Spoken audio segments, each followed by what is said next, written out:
2027 में उत्तर प्रदेश का राजनीतिक ऊंट आखिर किस करवट बैठेगा?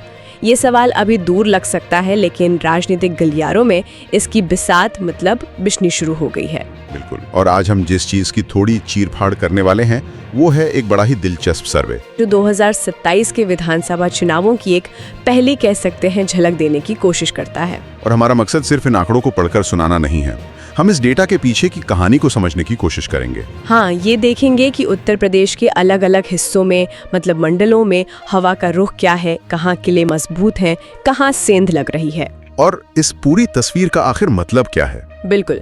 स्रोत में एक तरफ मुख्यमंत्री योगी आदित्यनाथ के 300 पार के नारे की बात है, तो दूसरी तरफ अखिलेश यादव बहुमत की सरकार बनाने का दावा कर रहे हैं।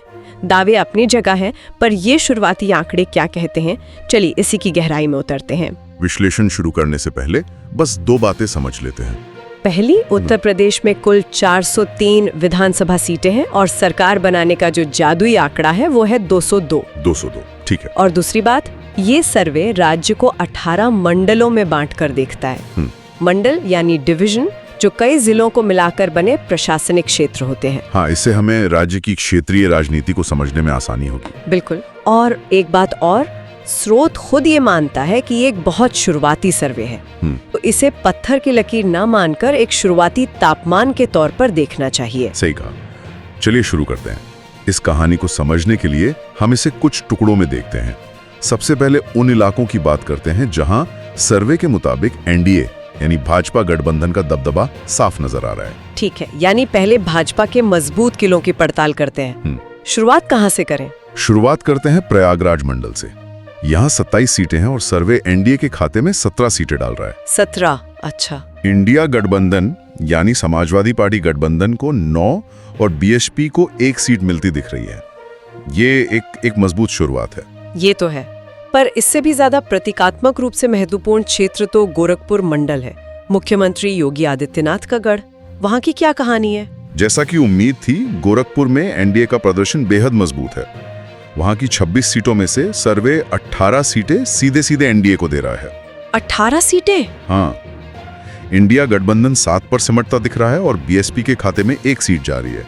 ये दिखाता है कि मुख्यमंत्री का प्रभाव उनके घरेलू मैदान पर मतलब कायम है। तो प्रयागराज, गोरखपुर और अगर इसमें हम लखनऊ मंडल को भी जोड़ दें, जहां 34 में से 22 सीटें एनडीए को मिल रही हैं, तो एक तस्वीर साफ होती है। बिल्कुल। कि राज्य के मध्य और पूर्वी हिस्सों के कुछ बड़े सेंटर्स पर एनडीए की पकड़ ढीली नहीं पड़ी है। सही कहा। इन इलाकों में भाजपा का कोर वोट बैंक और उनका जो संगठनात्मक ढांचा है वो मजबूत दिखाई देता है। वाराणसी, जो प्रधानमंत्री का संसदीय क्षेत्र है, वहां भी 25 में से 15 सीटें एनडीए के पक्ष में जाती दिख रही हैं। तो कहानी का पहला अध्याय तो यही है। एनडीए एक मजबूत बढ़त के साथ शुरुआत कर रहा है, खासकर अपने पारंपरिक गढ़ों में। लेकिन यहीं पर कहानी में एक दिलचस्प मोड़ आता है। ये सर्वे कोई एक तरफा तस्वीर नहीं दिखाता। नहीं, बिल्कुल नहीं। जैसे ही हम राज्य के नक्शे पर पश्चिम की ओर बढ़ते हैं, राजनीतिक समीकरण वो पूरी तरह से बदलते नजर आते हैं। आपने बिल्कुल सही नब्ज पकड़ी है। ये सर्वे का सबसे कह सकते हैं चौंकाने वाला हिस्सा है। पश्चिमी उत्तर प्रदेश में कहानी बिल्कुल अलग है। अच्छा। हाँ, इसकी पहली झलक हमें अलीगढ़ मंडल में मिलती है। यहाँ 19 सीटें हैं और ये सर्वे का पहला मंडल है जहाँ इंडिया गठबंधन 10 सीटों के साथ एनडीए को पछाड़ता दिख रहा है। 1 मिनट, अलीगढ़ में इंडिया गठबंधन आगे? जी, 10 सीटों के साथ। एनडीए को वहां सिर्फ 8 सीटें मिल रही हैं। ये तो सर्वे का पहला बड़ा उलटफेर है। इसका मतलब तो ये हुआ कि विपक्ष सिर्फ टक्कर नहीं दे रहा बल्कि कुछ इलाकों में जीत भी रहा है। और ये सिर्फ अलीगढ़ तक सीमित नहीं है। कानपुर मंडल को देखिए, 20 सीटों में मुकाबला कांटे का है, लेकिन इंडिया गठबंधन 10 सीटों के साथ एनडीए की 9 सीटों से आगे है। अच्छा, कानपुर में भी? हाँ। और फिर आता है मेरठ मंडल, जहां यह बढ़त और भी साफ हो जाती है। मेरठ के आंकड़े तो वाकई ध्यान खींचने वाले हैं। वहां की 28 सीटों में से सर्वे इंडिया गठबंधन के पाले में 15 सीटें डाल रहा है। 15, जबकि एनडीए को 12 सीटें मिल रही हैं। ये 3 सीटों का सीधा अंतर है। तो क्या हो रहा है पश्चिमी उत्तर प्रदेश में?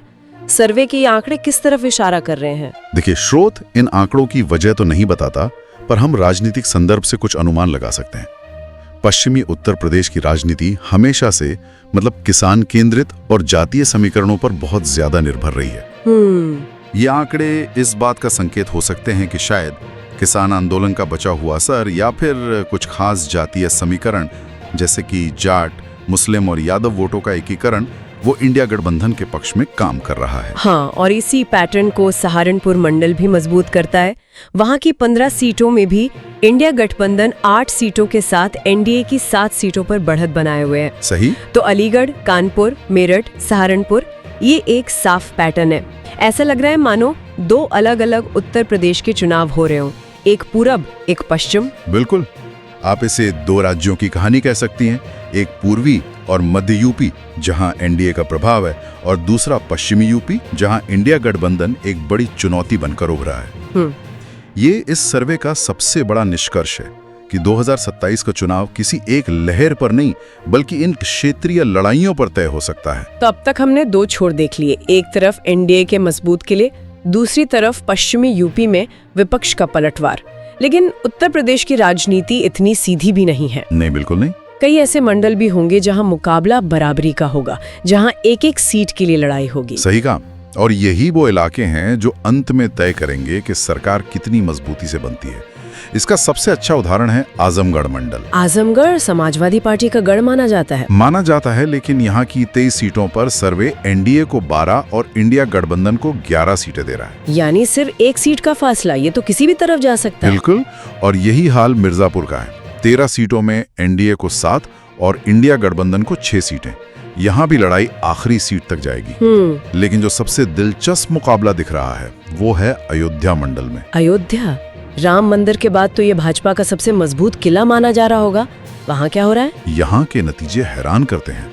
अयोध्या मंडल की 27 सीटों में एनडीए को बढ़त तो है, लेकिन सिर्फ 14 सीटों की। सिर्फ 14? जी। इंडिया गठबंधन 11 सीटों के साथ मजबूती से लड़ाई में बना हुआ है। बीएसपी और अन्य को भी 1-1 सीट मिल रही है। ये आंकड़ा तो बहुत कुछ कहता है। इसका मतलब है कि इतने बड़े प्रतीकात्मक मुद्दे के बावजूद जमीनी लड़ाई अभी भी बहुत मजबूत है और विपक्ष ने हार नहीं मानी है। यही बात है। ये दिखाता है कि राजनीति सिर्फ बड़े नारों या प्रतीकों से नहीं चलती। स्थानीय मुद्दे, उम्मीदवार का चयन और जातीय समीकरण अयोध्या जैसे क्षेत्र में भी नतीजों को प्रभावित कर सकते हैं। सही बात है। बरेली, बस्ती, चित्रकूट जैसे कई और मंडल हैं जहां एनडीए आगे तो है, लेकिन विपक्ष भी 7 से 9 सीटें निकाल रहा है। ये नजदीकी मुकाबले वाले क्षेत्र कुल मिलाकर 100 से ज्यादा सीटें बनाते हैं और यहीं पर असली खेल होना है। तो अब हमने पूरी तस्वीर देख ली है। एनडीए के गढ़, विपक्ष का पश्चिमी यूपी में पलटवार और बीच के वो तमाम इलाके जहां मुकाबला कांटे का है। अब वक्त है इन सब धागों को एक साथ जोड़ने का और देखने का कि 403 सीटों की अंतिम तस्वीर क्या बनती है। बिल्कुल। तो जब इन सभी 18 मंडलों के आंकड़ों को जोड़ा जाता है तो जो अंतिम अनुमान इस सर्वे में सामने आता है वो कुछ इस तरह है। हाँ, बताइए। सबसे पहले एनडीए यानी भारतीय जनता पार्टी का गठबंधन, उन्हें मिल रही हैं 228 सीटें। 228 यानी बहुमत के 202 के आंकड़े से 26 सीटें ज्यादा। ये एक साफ और आरामदायक बहुमत है। सरकार बनाने में कोई दिक्कत नहीं। सही। इसके बाद दूसरे नंबर पर है इंडिया गठबंधन यानी समाजवादी पार्टी का गठबंधन, जिसे 159 सीटें मिलती दिख रही हैं। 159 सीटें, ये एक बहुत मजबूत विपक्ष की निशानी है। ये 2022 में सभा को मिली 111 सीटों से काफी ज्यादा है। हाँ, काफी ज्यादा। तो भले ही वो सत्ता से दूर हैं, पर सदन में उनकी आवाज बहुत बुलंद होगी। निश्चित रूप से। ये एक ऐसी संख्या है जो सरकार को यूं समझिए चैन से नहीं बैठने देगी। इसके बाद आती है बहुजन समाज पार्टी यानी बीएसपी, जिसे इस सर्वे में 11 सीटें मिलने का अनुमान है। 11 सीटें?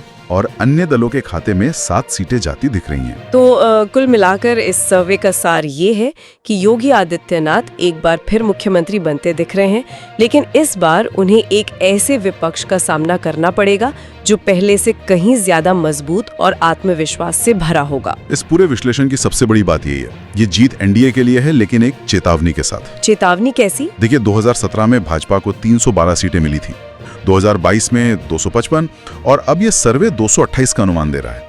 ये आंकड़ा एक ट्रेंड की ओर इशारा करता है। अच्छा, मतलब सीटें लगातार घट रही हैं। हाँ। वहीं दूसरी तरफ समाजवादी पार्टी गठबंधन लगातार अपनी सीटों की संख्या बढ़ाता दिख रहा है। तो क्या हम ये कह सकते हैं कि उत्तर प्रदेश अब एक तरफा मुकाबले से हटकर एक मजबूत द्विध्रुवीय राजनीति की ओर बढ़ रहा है, जहां दो बड़े गठबंधन आमने सामने हैं? ये सर्वे तो कम से कम यही संकेत दे रहा है। जहां एक ओर एनडीए को स्पष्ट बहुमत है, वहीं दूसरी ओर विपक्ष ने राज्य के कई हिस्सों, खासकर पश्चिमी उत्तर प्रदेश में अपनी जमीन वापस पाई है। ये दिखाता है कि आने वाले 2.5 साल में दोनों खरेमों को अपनी अपनी रणनीतियों पर बहुत काम करना होगा।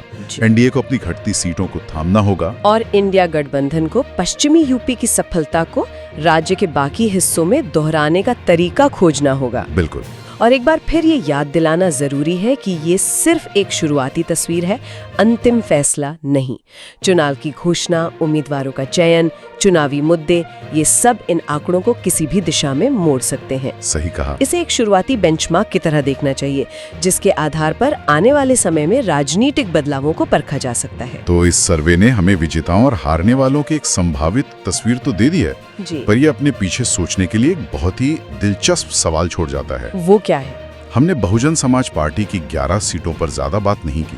आज के राजनीतिक माहौल में ये एक छोटी संख्या लगती है। लगती तो है, पर सोचिए अगर मुकाबला और कड़ा होता और एनडीए बहुमत के आंकड़े से थोड़ा सा चूक जाता, मान लीजिए 195 पर रुक जाता, तो क्या यही 11 सीटें अचानक से किंगमेकर की भूमिका में नहीं आ जाती? हाँ, ये तो एक संभावना है। आज जो अप्रासंगिक लग रहा है, क्या वो कल के राजनीतिक समीकरणों का सबसे अहम हिस्सा बन सकता है? और पश्चिमी यूपी में विपक्ष की जीत क्या सिर्फ एक चुनावी नतीजा है, या ये उत्तर प्रदेश की राजनीति में एक बड़े सामाजिक बदलाव की आहट है? ये कुछ ऐसे सवाल हैं जिनका जवाब शायद हमें 2027 में ही मिलेगा।